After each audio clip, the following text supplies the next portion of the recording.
پھر آج جو رکوع کی ابتدا ہوئی تو ابتدا ہوئی آیت طیبہ کہ اللہ ہو، کہ اللہ ہی ہے. اس کے بعد آگے پھر پورا کا پورا اس کا مفہوم ہے، یعنی یہ مبتدا ہے، اس کے آگے اس کی خبر ہے. تو بتانا مقصود ابتدا میں یہ فرمایا کہ اللہ ہی ہے جو کہ تمام مخلوقات کو پیدا کرنے والا ہے، پھر تمام مخلوقات کو دوبارہ سے زندہ بھی کرے گا اور سب کا حساب کتاب بھی دے گا. فرمایا کہ اللہ ہی ہے الذی خلقکم من ضعف، کہ جس نے تم کو کمزوری میں پیدا کیا.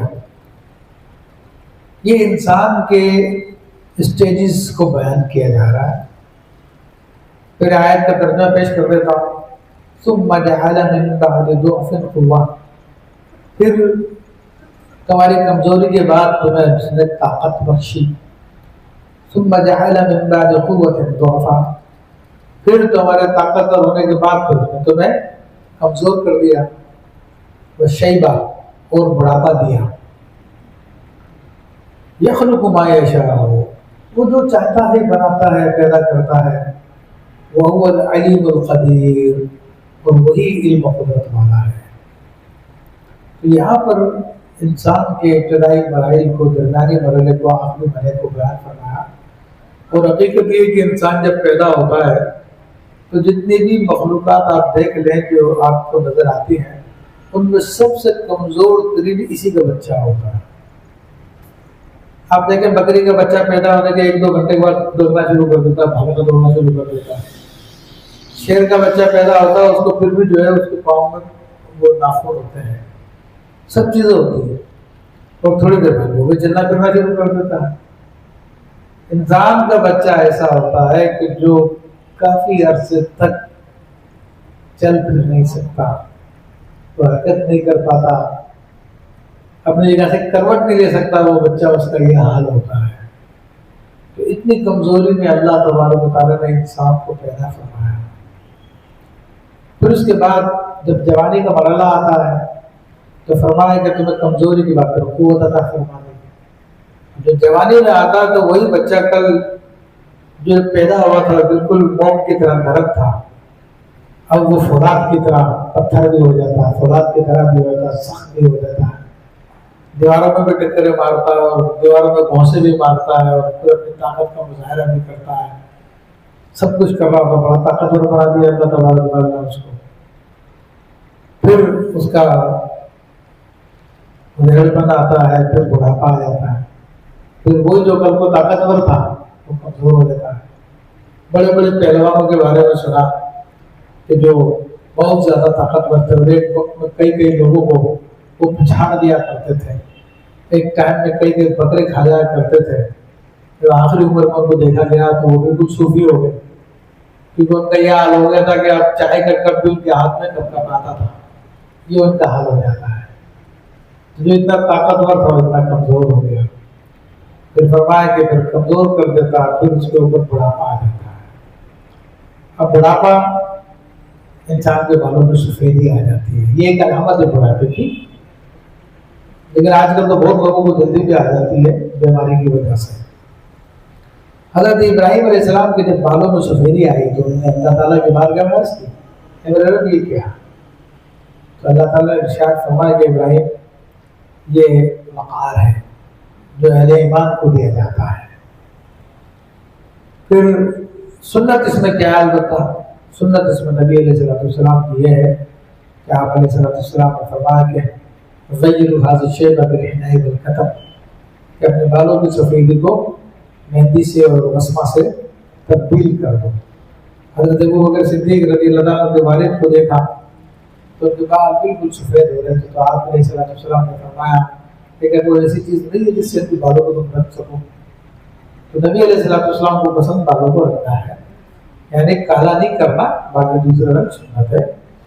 سرخ رنگ ہے، زرد رنگ ہے، تو کالے کے علاوہ دیگر رنگ بھی جائز ہے. پھر اسی طرح بڑھاپے کے حوالے سے حدیث شریف میں بھی آتا ہے کہ جو اللہ تبارک و تعالیٰ کے دین پر یعنی مسلمان تھا، پھر اسی حالت میں بوڑھا ہو گیا، تو فرمایا کہ یہ بڑھاپا کل قیامت کے دن اس کے لیے نور ہوگا. اتنی فضیلت اس کے بیان کی. اور ایک روایت میں آیا لا يستحق بحق ثلاث الا المنافق بين النفاق کہ 3 آدمیوں کے حق کو ہلکا نہیں جانے گا مگر وہ جو پکا منافق ہے. تو فرمایا کہ ذی الشعیبۃ فی الاسلام، یعنی وہ آدمی جو اسلام میں بوڑھا ہو چکا ہے، اس کی بڑی اہمیت ہے اسلام میں،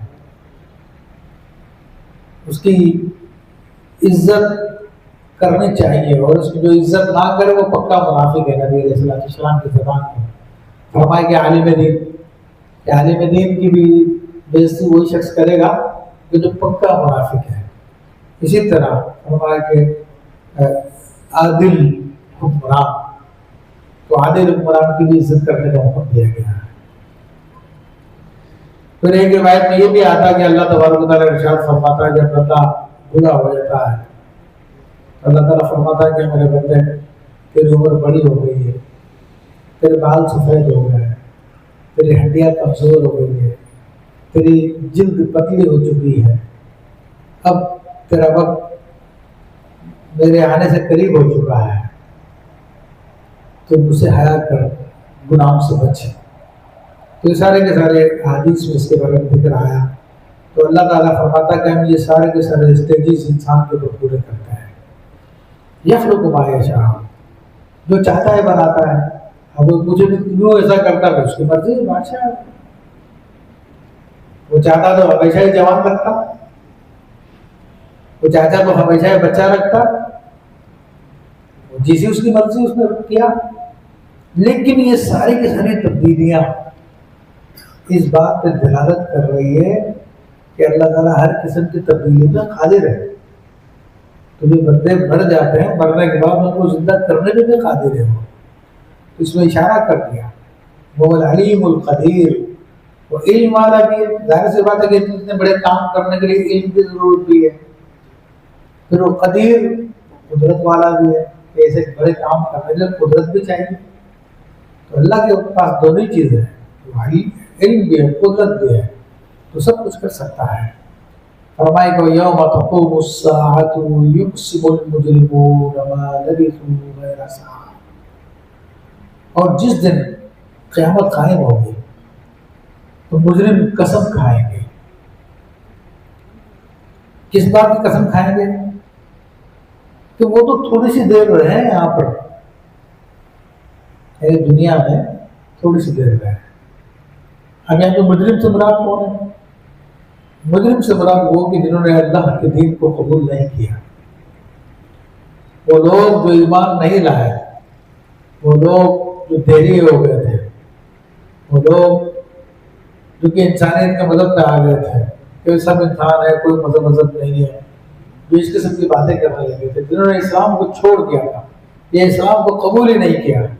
اور آج کل کے زبان میں جیسے میں کہہ رہا ہوں کہ یہ ہمارے یہاں پہ لبرلز ہیں، یہ ایتھیسٹ ہیں، یہ سارے کے سارے اسی زمرے میں آتے ہیں. کیونکہ لبرلز بھی وہ ہوتے جو کسی دین کو نہیں مانتا، جس کو عقل اچھا سمجھتی ہے اس کو اچھا سمجھتا ہے، وہ دین کو نہیں مانتا. اسی طرح ایتھیسٹ وہ ہوتا ہے جو خدا کو ہی نہیں مانتا.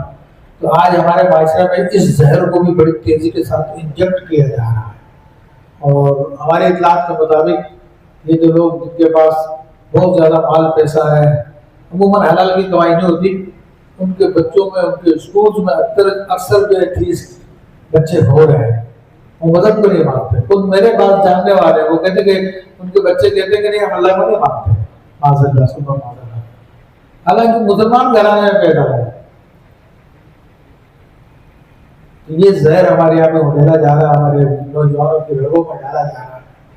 تو اس لیے یہ سارے کے سارے لوگ جو آج نہیں مانتے، کل قیامت کے دن مجرموں کی فہرست میں ہوں گے.